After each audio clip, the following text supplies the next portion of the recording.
2022년 한인연합감리교회 새벽 특별성회 29일째 되는 4월 4일입니다. 오늘 여러분들에게 말씀을 전하게 될 웨이커 연합감리교회 이진희 목사입니다. 오늘도 말씀을 통해서 큰 은혜가 함께 하시기를 바랍니다. 오늘 주신 하나님 말씀은 마가복음 3장입니다. 마가복음 3장 13절로 19절까지 말씀이 되겠습니다. 말씀을 봉독합니다. 또 산에 오르사 자기가 원하는 자들을 부르시니 나온지라. 이에 12를 세우셨으니 이는 자기와 함께 있게 하시고 또 보내사 전도도 하며 귀신을 내쫓는 권능도 가지게 하려 하심이로라. 이 12를 세우셨으니 시몬에게는 베드로라 이름을 더하셨고 또 세베대 아들 야고보와 야고보의 형제 요한이니 이 둘에게는 보아너게 곧 우레의 아들이란 이름을 더하셨으며 또 안드레와 빌립과 바돌로메와 마테와 도마와 알페오의 아들 야고보와 및 다데오와 가나나인 시몬이며 또 가룟 유다니 이는 예수를 판 자더라. 아멘. 오늘은 예수님께서 12제자를 선택하신 말씀을 가지고 함께 은혜를 나누게 되겠습니다. 최후의 만찬에 보면은 예수님과 또 12제자가 앉아있지 않습니까? 예수님의 제자가 12명이라고 하는 것은 뭐 누구나 다 아는 사실이죠. 왜 12일까요?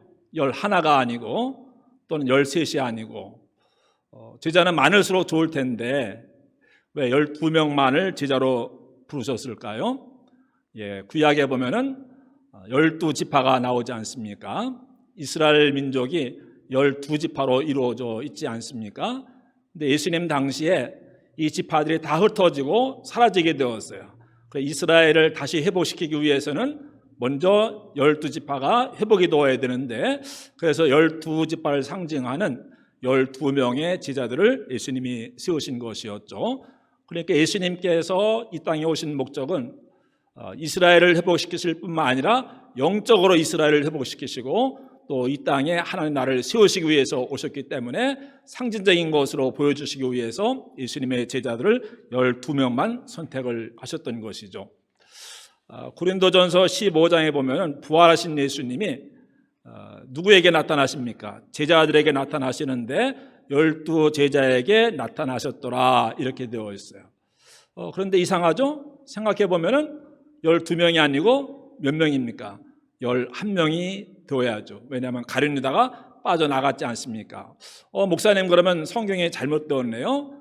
그게 아니죠. 12이라고 하는 것이 사도 그룹을 상징하는 것이었기 때문에 11명이라고 할지라도 12로 이렇게 불렀던 것이라고 하는 것을 알 수가 있습니다. 또 예수님이 승천하신 다음에 교회가 모여서 맨 처음 회의를 하는데 가룟 유다가 빠져나갔으니까는 한 사람을 보궐선거에서 충당을 해야 되지 않습니까? 그렇게 해서 뽑은 사람이 마띠아였어요. 그런데 마띠아가 12제자 가운데 한 사람으로 12제자단에 들어오긴 했지만은 한 번도 그가 어떤 일을 했는지 또 마띠아가 어떤 사람인지 성경은 언급을 하고 있지 않습니다. 그럼에도 불구하고 이 땅에 있는 교회가 맨 처음 모여서 한 일이 무엇인가 하면은 12명 가운데 빠진 한 명을 보궐하는 그런 일이었습니다. 그만큼 12이라고 하는 숫자에 큰 의미를 부여했던 것을 볼 수가 있죠. 구약의 이스라엘 12지파를 이어서 상징적으로 12사도를 예수님이 오늘 세우신 것이라고 하는 일이죠. 12제자들의 명단 여러분 다 외울 수 있습니까? 베드로, 요한, 야고보, 안드레, 빌립 12명 다 외울 수 있는지 모르겠습니다. 12명이 어떤 사람들인가? 도대체 이제 예수님께서 이 땅에 오셔서 하나님 나라를 세우시기 위해서 공생애를 시작하셨고 그 일을 함께할 12제자를 모으셨는데 그 사람들의 면모 어떤 사람들이었을까요? 베드로와 요한, 야고보 잘 아시죠? 예수님의 인너서클 가장 가까이 했던 세 사람이잖아요. 이들은 어부였었죠. 또 어부들이 대부분 5명인가요? 6명 어부들로 이루어져 있었고, 또 다시 한번 보면은 이 사람들은 여기저기서 흩어져 사는 서로 모르는 그런 사람들 이렇게 예수님이 모으신 것이 아니고 다 가까운 동네, 이웃 동네에 살고 있었던 사람들입니다. 같은 동네에서 어렸을 때부터 같이 자랐던, 너무나 잘하는 그런 사이였어요. 제자가 된 다음에도 베드로, 요한, 야고보, 예수님의 가장 가까운 세 제자이긴 했지만은 평상시에도 이 세 사람은 그냥 가장 가까운 동네 친구였었어요. 또 여기에다가 빌립과 안드레, 또 이 사람들도 또 같은 동네 사람들이었고, 그러니까 예수님이 어떻게 보면은 좀 표현이 어떨지 모르겠습니다만은 지나가다가 세리 또는 어부들 지나가는 베드로, 요한 불러서 나를 따르라. 예, 주님 따르겠습니다. 세리 마태보고 나를 따르라 하니까는 또 따라가고, 그냥 길 가다가 아무나 보이는 사람들 부르신 것처럼 보여요. 정말 심사숙고해서 가장 믿음 좋고 또 리더십이 뛰어나고 이제 하나님 나라를 세워갈 자 예수님을 이어받아서 이 땅에서 사역을 해야 될 사람들, 정말 기도하시고 신중에 신중을 더하시고 전국구로 이렇게 선택을 해야 되는 거 아니겠습니까? 그러려면은 갈릴리 호숫가에서 제자들을 선택하실 것이 아니고 어디로 올라가야 됩니까? 예루살렘에 올라가야 맞잖아요. 거기면 엘리트들도 많이 있고 서기관들, 바리새인들, 또 종교적으로 신앙적으로 열심히 하는 사람들, 유명한 랍비도 얼마나 많이 있습니까? 내노라 하는 쟁쟁한 사람들, 그 사람들을 제자로 삼아가지고 하면 폼도 나고 또 하나님 나라를 효과적으로 이뤄 나갈 수 있고 그럴 것 같은데 12제자를 예루살렘에서 모으신 것이 아니고 저 시골 갈릴리 호숫가에서 모으셨다라고 하는 그런 사실입니다. 동네 친구들, 같은 사회적 클럽 말하자면은 사회적 클럽, 옛날에 시골에 농촌에 청년들 모임, 거기에서 베드로, 요한, 야고보, 안드레, 빌립 다 불러 모아가지고는 예수님이 그들을 통해서 이제 하나님 나라를 세워가시는 모습을 볼 수가 있습니다. 말하자면은 죄송하지만 아무나 이렇게 부르신 거더라고요. 자격이 있어서 또 그들의 어떤 장점을 보시고서 합당해서 제자로 이렇게 선택하신 것이 아니었죠. 그럼 이 베드로나 요한이나 야고보나 빌립이나 안드레나 왜 제자가 되었을까요? 가장 중요한 이유는 예수님과 같은 동네에 살았기 때문이더라고요.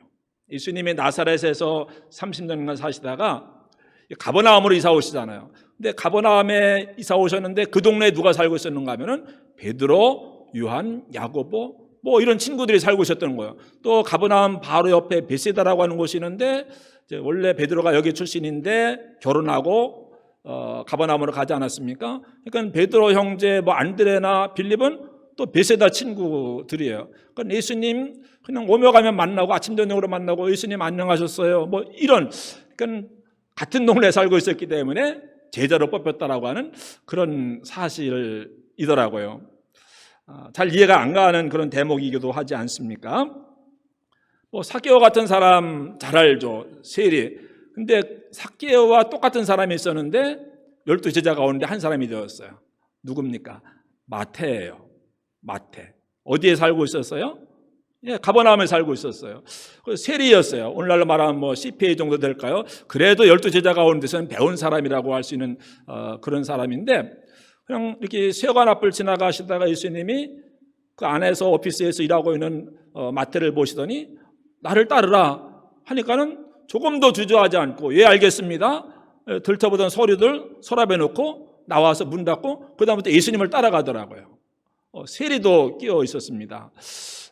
그런데 그 당시에 세리는 삭개오가 우리가 잘 알고 있는 것처럼 별로 이렇게 사람 취급받지 못하고 사람들이 멸시하고 또 조롱하는 그런 사람 아니었습니까? 그 당시에 그 유대인들의 관습에 따르면은 세리는 법정에서 증인으로 설 수도 없는 사람들이었어요. 그러니까 사람 취급을 안 하는 거예요. 그런데 그런 사람을 예수님이 부르신 거예요. 그러니까 세리는 마태는 얼마나 황송하겠습니까? 성은이 만극하나이다죠.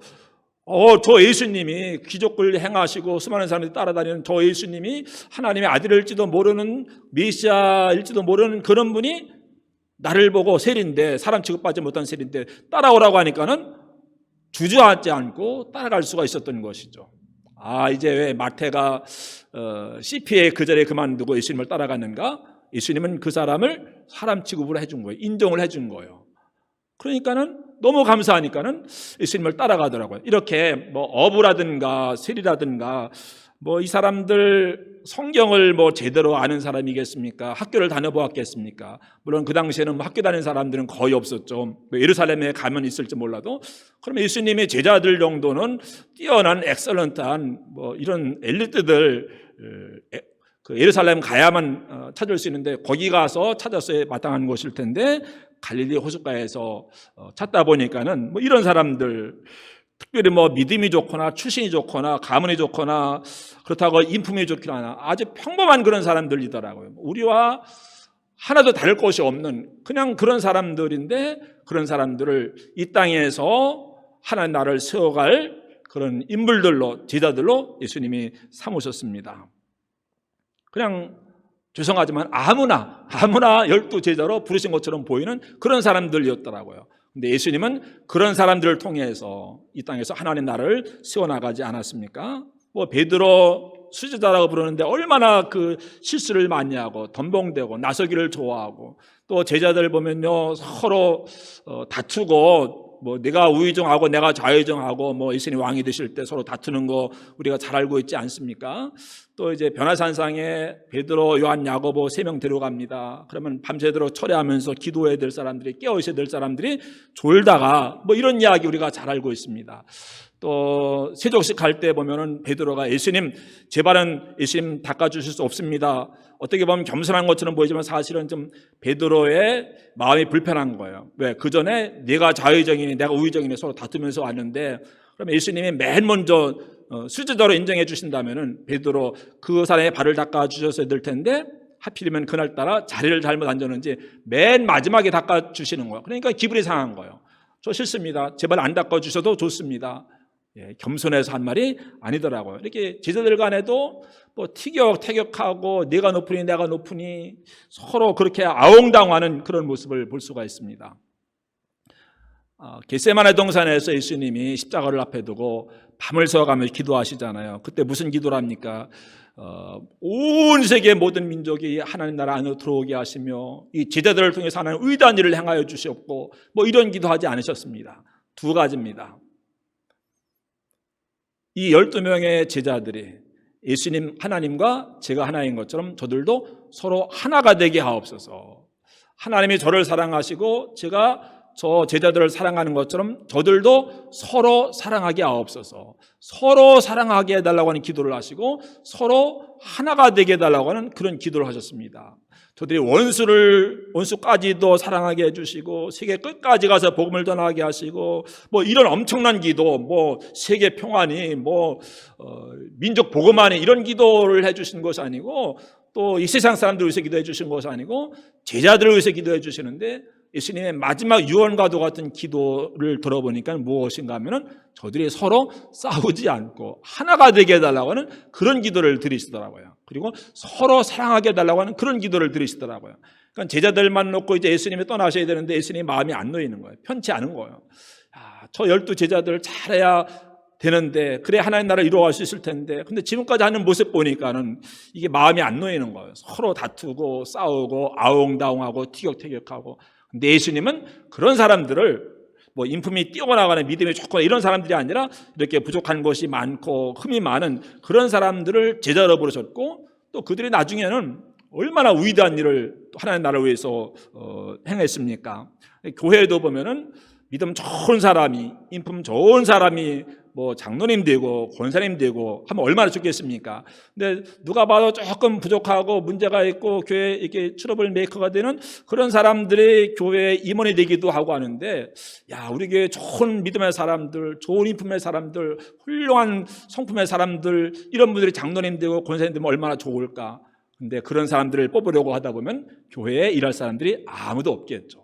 그래 예수님이 이 흠도 많고 티도 많고 실수도 많고 덤벙대는 이런 제자들 그들을 훈련시켜 가지고 하나님 나라 일을 맡기셨듯이 교회도 마찬가지더라고요. 그러니까 제자들의 모습이 그 아웅다웅하고 티격태격하고 서로 누가 높으니 싸우는 그 모습이 오늘날 우리 교회 안에서의 임원들이나 교인들의 모습과 별로 다를 것이 없다고 하는 사실을 보면서 그래도 예수님이 그런 사람들을 통해서 하나님 나라 일을 이루어 가셨듯이 교회도 그런 사람들을 통해서 하나님은 하나님의 일을 계속 이루어 가신다고 하는 사실을 발견할 수가 있습니다. 이 사람들 다 지극히 평범한 사람들 아니었습니까?